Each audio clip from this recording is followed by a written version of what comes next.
Hello everyone, welcome to our channel Isc Steno. We are starting the passage at speed of 80 words per minute. Start. Sir, we in Parliament are being asked to endorse the proclamation. At the same time, we have not been furnished with the report which the Governor had sent to the President. Now, how can we give our verdict on a matter of such importance until and unless all the material facts warranting the proclamation under Article 356 of the Constitution are placed before us? Yesterday, the Honorable the Home Minister said that this report contained only certain facts and figures with regard to the party positions in the dissolved Andhra Assembly. In that case, what is the objection to placing that report before us? It would not give us anything particularly new except certain arrangement of figures made by the Governor of Andhra with a view to advising the President as to the course he should take. We submit that his report contains something else.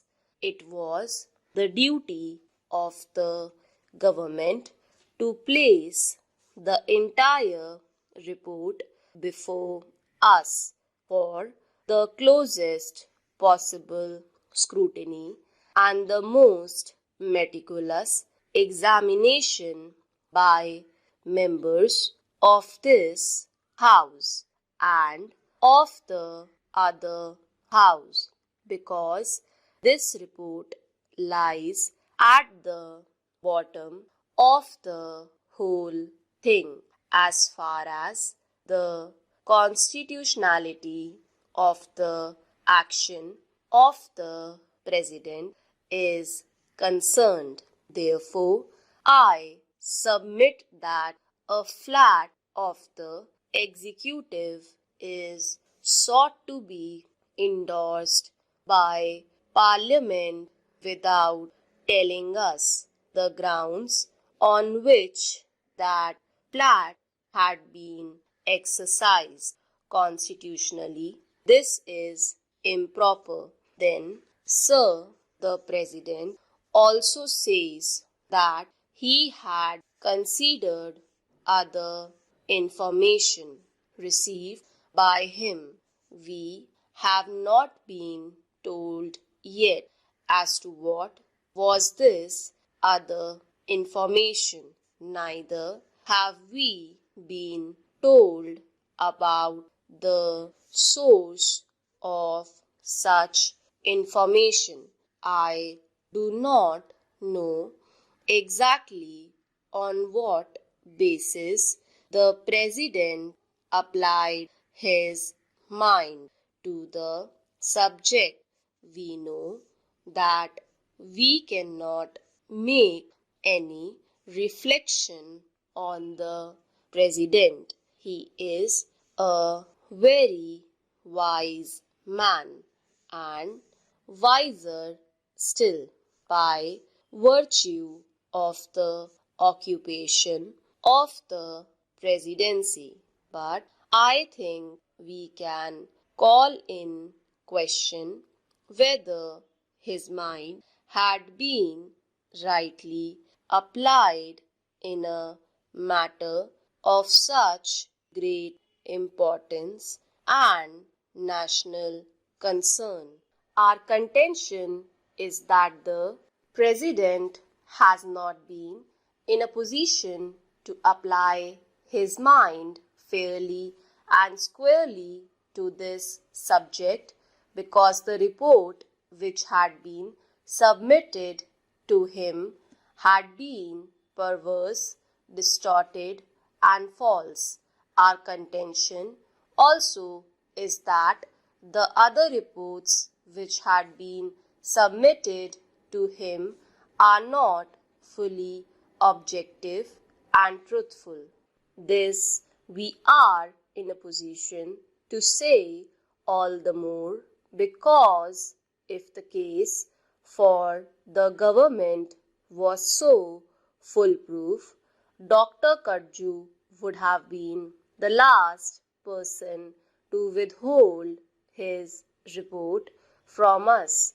I think that something is wrong in the reports and maybe the members of this house, having looked at the reports, would have discovered certain facts which do not go to justify the case that the government has sought to make out in support of the proclamation. Apprehending such a possibility, I think Dr. Kadju had thought it wise to withhold this report from the House. Having done it, he asked us to endorse almost blindfold a measure which is described as undemocratic even by certain members of the Congress party. Many constitutional points have been touched.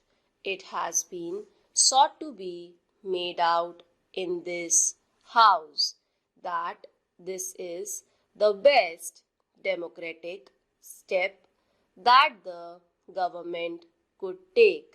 We say this is not at all a democratic step which has been taken. We are supposed to have a parliamentary system. We must have our own conventions.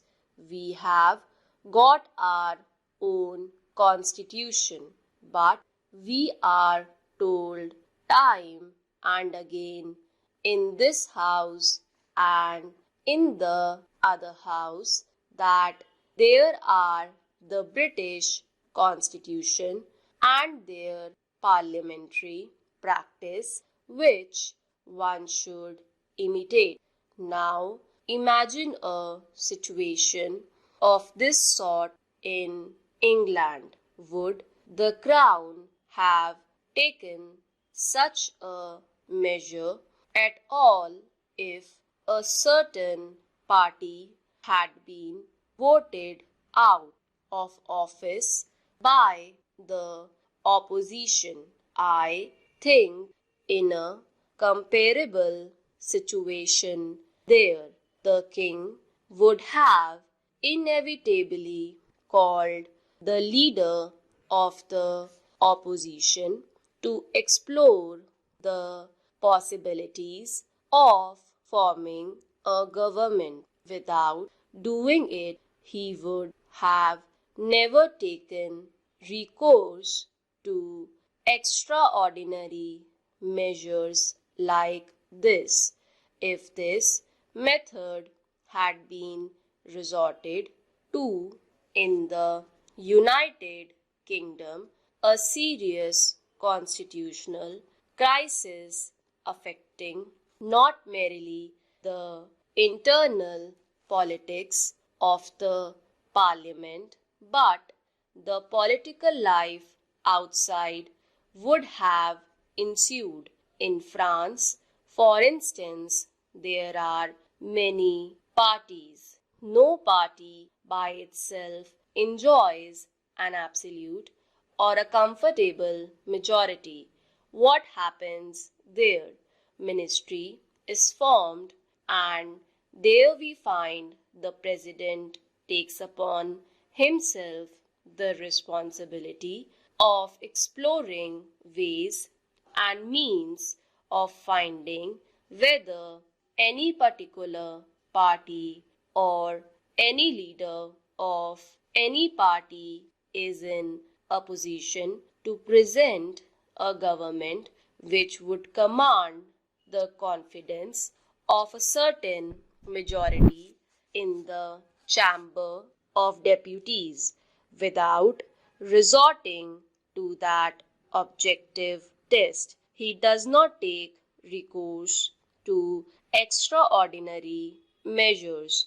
In the present case, I say this objective test has not been at all applied. One may or may not have certain feelings. Stop.